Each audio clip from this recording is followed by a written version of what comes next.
I was in the middle of a long trip, trying to reach my destination as quickly as possible.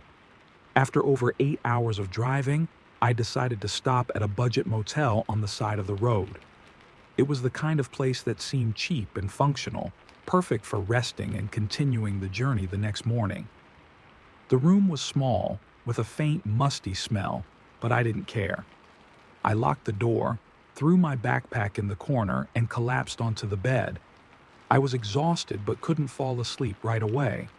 I could hear the sounds of other guests, footsteps, muffled voices, doors slamming, but that was expected in a place like this.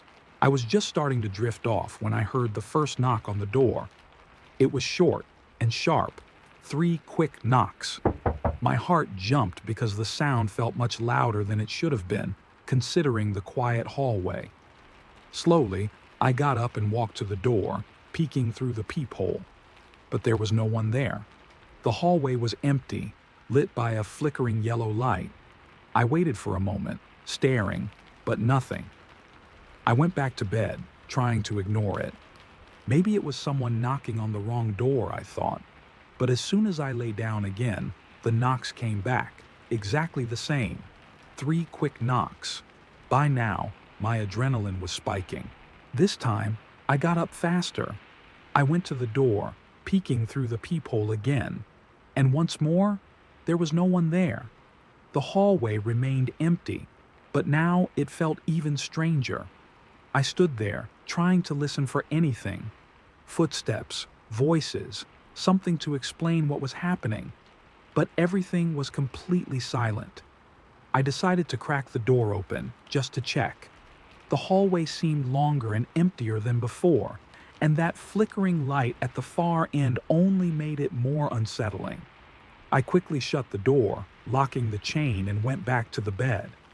I tried convincing myself it was just someone messing around or a drunk guest from another room, but I couldn't shake the feeling that something was off.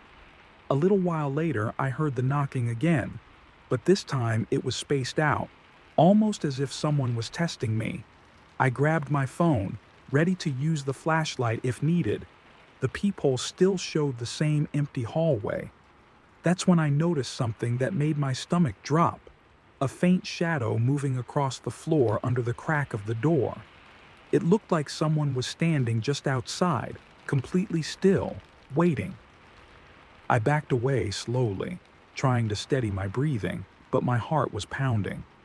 Who would just stand there like that, not knocking or saying anything? I froze in the middle of the room, staring at the door, as I tried to make sense of what was happening. I was so nervous that every tiny noise made me jump. I grabbed a chair and wedged it under the doorknob as a makeshift barrier. It wasn't something I'd normally do, but in that moment, it felt like the only option. I kept telling myself it was probably just some random prankster or a drunk guy, but deep down, my instincts were screaming that this wasn't normal. While I was adjusting the chair, I heard a different sound. It wasn't knocking this time, but something lighter, like fingers or nails lightly scratching the door. My stomach turned. Who does that? And why wouldn't they just leave? At this point, I couldn't bring myself to look through the peephole again. The idea of seeing whatever was out there sent chills through me. I backed away to the far side of the room, trying to think of what to do. That's when I heard the noise stop, and for a second I thought maybe it was over. But then I heard a faint click. Not from the main door. It was coming from the bathroom. It sounded like someone trying to unlock the door from the inside. My chest tightened, and the thought that I wasn't alone in the room hit me like a brick. I didn't know what to do. I just stood there, frozen, staring at the bathroom door. The doorknob turned slightly, so subtly that I might have missed it if I hadn't been fixated on it. I grabbed my phone, thinking about calling the front desk, but my Wi-Fi was gone, and my cell signal was barely working. I was completely on my own. The only thought in my head was, don't make a sound. Don't let them know you know. The doorknob stopped moving, and the silence that followed was almost worse. Then, under the bathroom door, I saw it. a shadow shifting on the floor, like someone had stepped back. But there was no window in that bathroom. Whoever, or whatever, was in there had only one way in. Through the door I knew I had locked. I grabbed my backpack, bolted to the main door, and, with shaking hands, pulled the chair away and unlocked the chains. I yanked the door open and stepped into the hallway, expecting someone to grab me. But the corridor was empty, just the same silence and that flickering yellow light at the far end. I stood in the hallway, breathing hard and trying to calm down. The thought of going back into that room felt ridiculous, but I had nowhere else to go. I looked both ways, hoping to see someone, anyone, but it was completely deserted. I decided to head to the front desk for help, even if it was just to get another room. Using my phone as a flashlight, I walked down the hall. Halfway there, I heard footsteps behind me. When I turned, there was no one. My heart was racing. The only thing I could do was keep walking and not look back again. When I reached the reception, it was empty. I rang the bell and waited. Nothing. I rang it again, louder this time, but the place felt abandoned. Then I noticed something strange.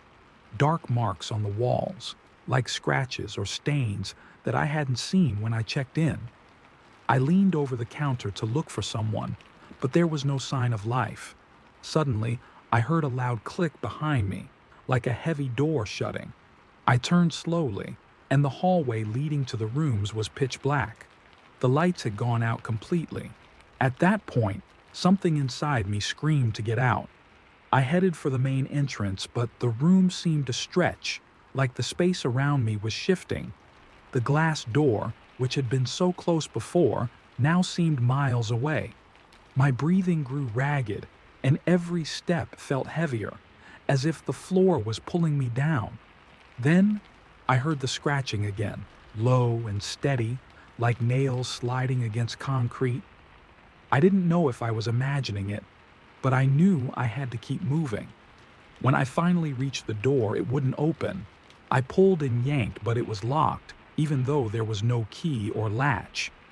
I turned to look behind me, and that's when I saw it. A figure standing in the dark hallway, motionless. I couldn't make out its face or details, but I knew it was watching me. My body froze.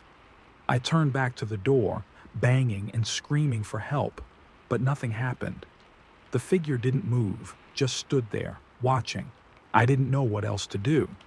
The figure began to take slow steps toward me, deliberate and unnatural, like every movement required effort. The flickering light made its silhouette twist and shift, like it didn't belong in this world. Just as it reached a few feet from me, the lights went out completely. For a moment, there was nothing but silence. Then, the lights flickered back on, and the figure was gone. The door suddenly opened on its own. I didn't wait. I ran out, leaving my backpack and everything else behind. I only stopped when I reached my car, my hands shaking so much I could barely start the engine. I drove away as fast as I could and never looked back. To this day, I don't know what happened that night. I've never stayed in a cheap motel since, and sometimes I still wake up in a cold sweat remembering the shadow standing still on the other side of that door.